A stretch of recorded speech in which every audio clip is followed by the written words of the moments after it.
What if I told you that the woman you want to be isn't some mysterious figure that's going to rise from the shadows, rescue you, and bring you into a better life, but rather you should view her as an associate that grows into a close friend? Hello, my name is Andrea, and this is Hello Drea. My channel is dedicated to empowering you through entertainment, education, and example. If that's something that you could use in your life, feel free to subscribe and join the Hello Gang. Yesterday, I felt this unexplainable joy, okay? And upon feeling this joy, I felt a sense of surrender because I'm so hard on myself a lot of the time. And I want you guys to know that having hundreds of subscribers does not make me a person that is 100% confident at all times, or, makes me someone that doesn't make mistakes, obviously. We all have our faults, no matter how many viewers we have, how many subscribers we have. But the reality is you are your biggest project, and so you are always a work in progress. So feeling this progression from somebody that didn't know how to surrender herself before into being somebody that could was an immaculate feeling. And during this feeling of, feeling great, feeling content with my life, not thinking about the future or the past, but really just being present in that moment, I felt compelled to just raise my hands in that surrender. And when I did that, it was funny because this image of me from the past popped up in my mind.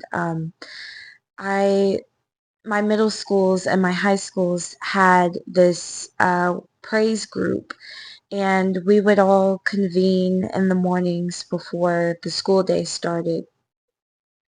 I was in middle school when I first started going, and 11-year-old me was not vulnerable enough or confident enough to surrender herself.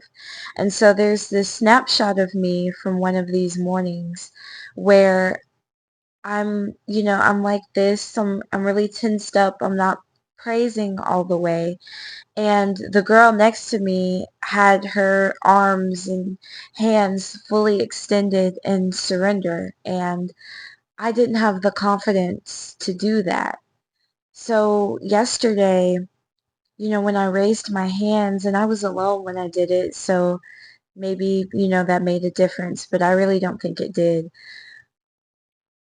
Raising my hands like that, it it made me remember that snapshot of me, and it was a relief to see just how far I've come, because that might not seem like a very big deal to somebody that doesn't understand it, but it was a really, really big deal for me.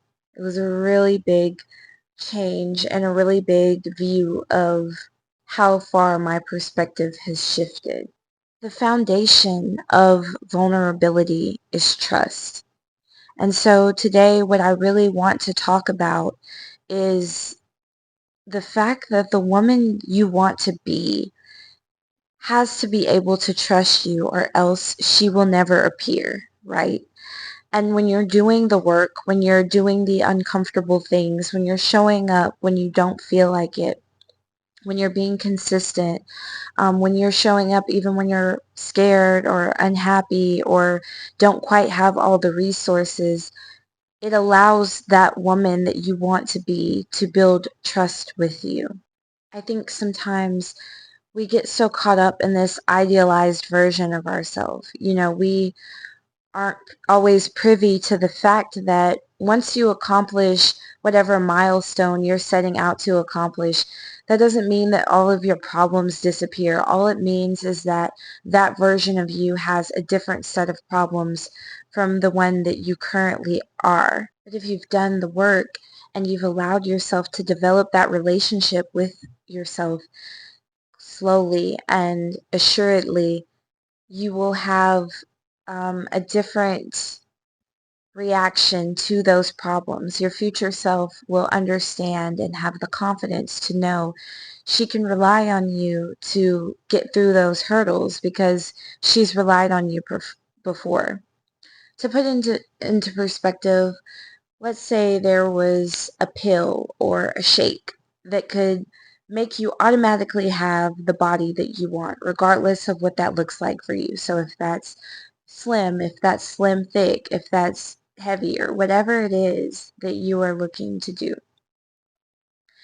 If you got there off of a pill or a shake and that instantaneous gratification, you would not build that trust for yourself. Instead, you would build that trust in that shake or that pill instead of that trust in knowing you have the capability to morph your body into however you want it to look. And you would constantly live in fear of that pill or that shake becoming unavailable to you. The woman that you want to be is not coming to save you. Instead, she wants to meet you where you are until she realizes that it's safe to bring you home. It's easy to romanticize her and think about her in the sense of what she might feel like, what she might look like, who she might be. But when you get caught up in romanticizing that person, you're not taking the actionable steps to become her.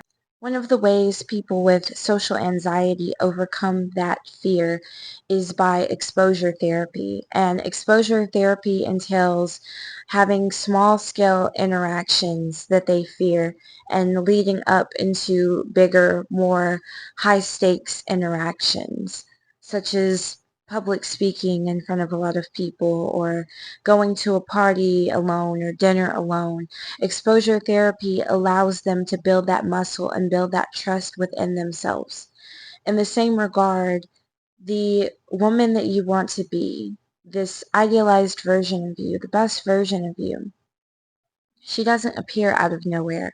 You have to expose yourself to the same circumstances that she has, the same risks that she takes, the same discomforts that she deals with.